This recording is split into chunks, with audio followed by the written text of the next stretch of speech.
मैं हूं डॉक्टर प्रभाकर सांगले, एनोरेक्टल सर्जन, पाइल्स फिशर फिशुला विशेषज्ञ। है कि गुद्दे द्वार पे एक छोटा सा चीरा लग जाना, उसको फिशर ऐसे करते हैं। ये मोस्टली किस वजह से होता है?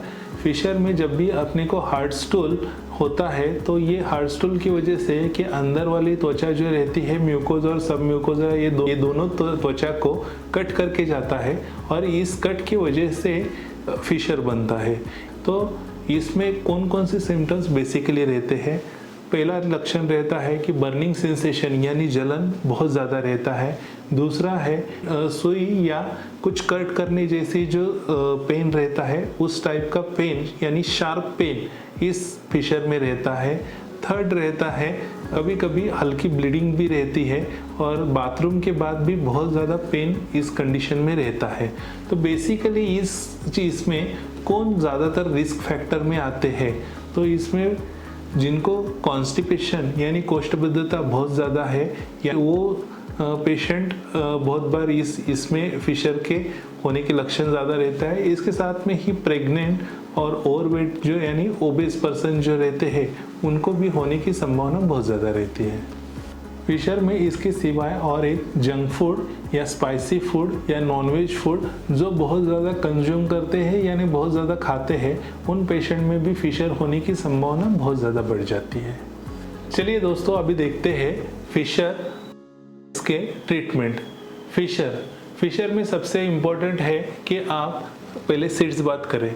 सीड्स बात करने की विधि कैसे है? एक टब में आपको गुनगुना पानी लेना चाहिए। उसका टेम्परेचर आप जो नहाते हैं उस वक्त जो टेम्परेचर रहता है उतना पानी का टेम्परेचर चाहिए। उसमें आप हल्दी, नमक, फिटकरी या KMNO4 या बीटाडीन डाल सकते हैं। उसके बाद आप 10 से 15 मिनट उसमें बैठना चाहिए और ये जो सीड्स बात है आप दिन में 2 से 3 बार करनी चाहिए।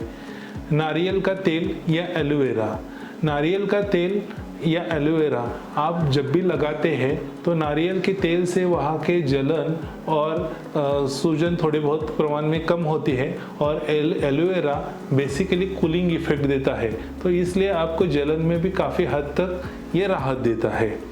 इसके बाद है कब्ज कंट्रोल करें। कब्ज कंट्रोल करने के लिए आपको क्या करना पड़ेगा? वाटर इनटेक तो आपको एडेक्वेट लेना ही है। उसके साथ में रात में सोने से पहले त्रिफला चूर्ण 1 चम्मच या इसबगोल 1 चम्मच आपको लेना है। सो उससे मोशन आपका सॉफ्ट हो जाएगा। मोशन सॉफ्ट होने की वजह से आपको दर्द या जलन इसमें काफ़ी हद तक आपको राहत मिलेगी। अगर सीवियर केसेस है तो डॉक्टर को आप डेफिनेटली मिलिए। कुछ सीवियर केसेस में आपको सर्जरी की नौबत आ सकती है, लेकिन वो आपके एक्सपर्ट डॉक्टर देखने के बाद आपको सलाह देंगे।